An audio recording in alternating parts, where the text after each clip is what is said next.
2016년도 정부 예산이 확정되어서 우리 시가 1조 7천억이라는 이제까지 최대 규모의 정부 예산을 확보를 했습니다. 오늘은 그런 정부 예산과 함께 어떻게 생각하면 우리 시정 4기 동안 이제 3년 반이 지났습니다만 그동안의 이론의 성과를 좀 겸해서 여러분들께 좀 말씀을 드리고자 합니다. 2012년도에 우리 세종시가 출범한 이래로 다른 데는 8기, 우리 지역은 4기를 맞이를 했습니다. 저는 시장으로 오면서 행정 수도를 넘어서 미래 전략 수도를 만드는 것이 시대적 사명이다라고 생각해서 그런 구호를 내건 바가 있습니다. 우리가 행정 수도뿐만 아니라 또 자족 기능을 확충하기 위해서 저 나름대로는 정말 지난 3년 6개월 동안 쉼없이 달려왔다고 생각을 합니다.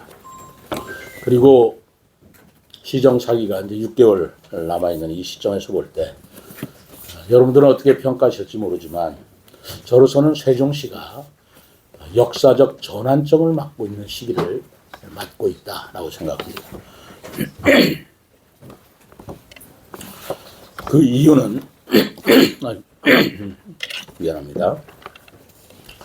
그 이유는 우리가 2003년부터 행정수도 했지만 구호와 약속으로 끝나고 있었고 마치 정치적인 선거 때만 얘기되는 그런 희망 고문이었지 않나라고 생각을 합니다만 시정 4기에 들어서 정말 초당적 협력으로 행정수도 특별법 제정이 지금 가시화되고가 있습니다. 그리고 우리가 입법 행정뿐만 아니라 중앙사법은 아니지만 우리가 지방법원, 지방검찰청이 부진을 마련해 놓고 그것이 이전한다는 계획을 다시 세우지를 못했던 것이 사실이었습니다. 그러나 세종지방법원 설계비가 내년도 정부 예산에 반영이 되었고 또 이 법도 그 법원조직법이죠. 법원조직법 개정안도 재작년이라고 봅니다. 시정 4기 안에 법 제정이 되고 그리고 올해 처음으로 설계비가 반영되었다는 그런 말씀을 드리고자 합니다.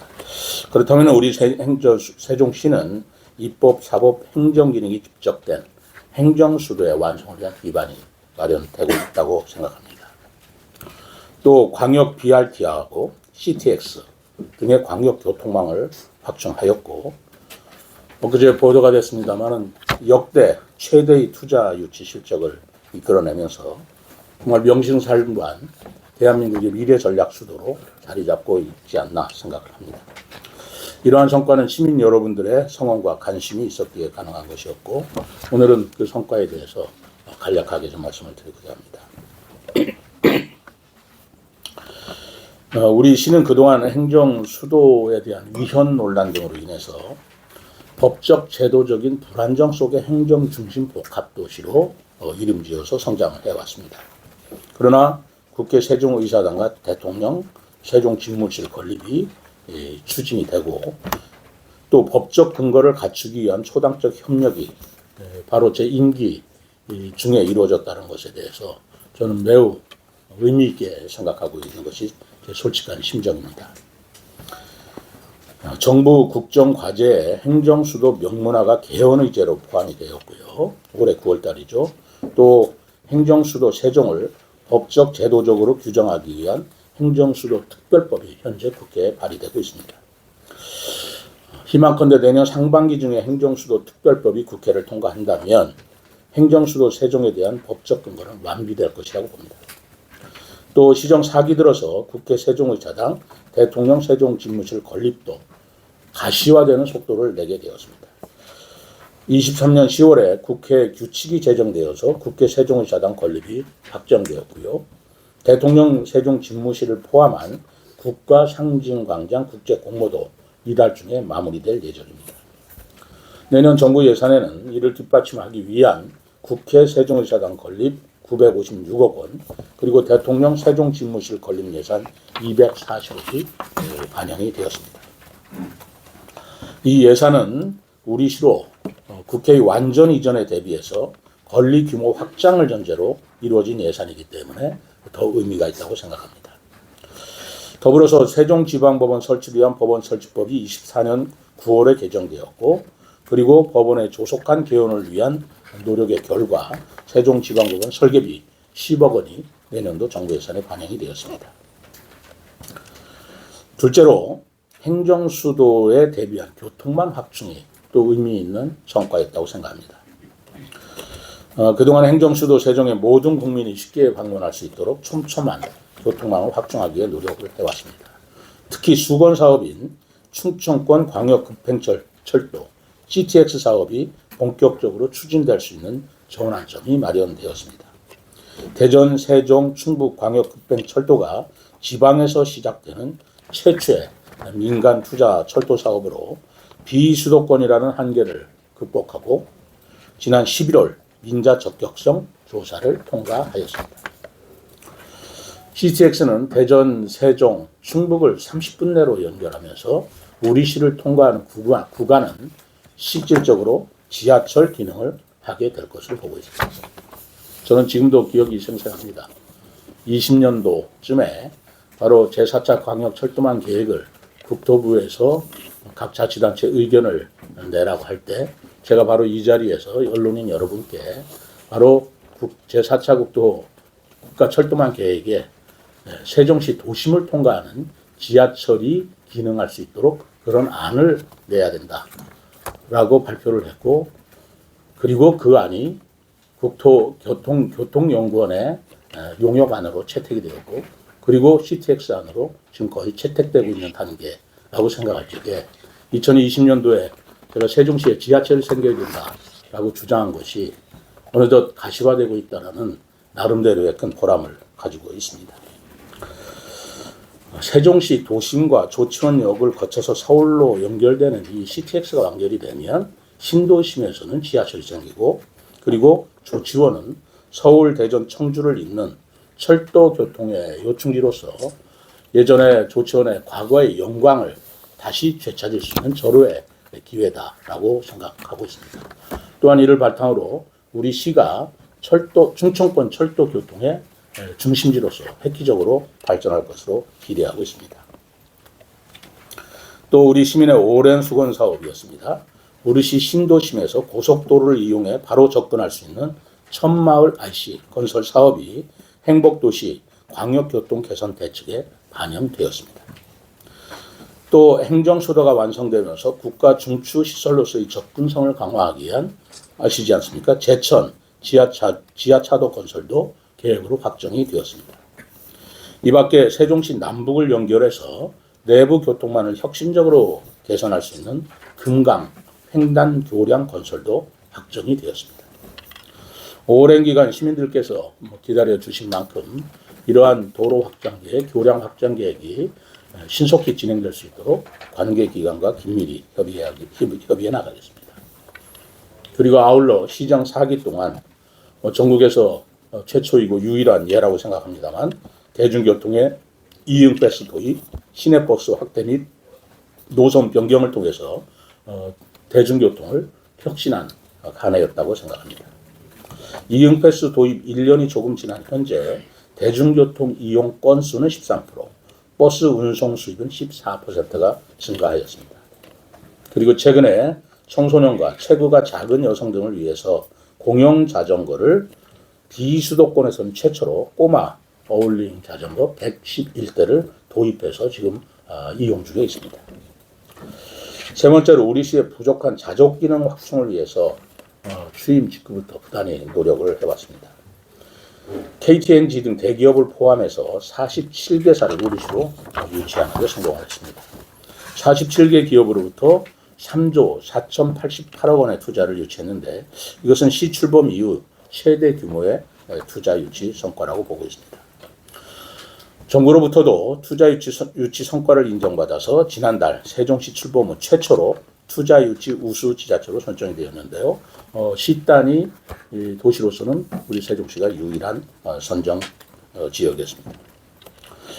작년에는 전국 최초 한글문화도시로 지정된 것을 계기로 해서 올해 한글 관련해서 다양한 행사를 개최하였습니다.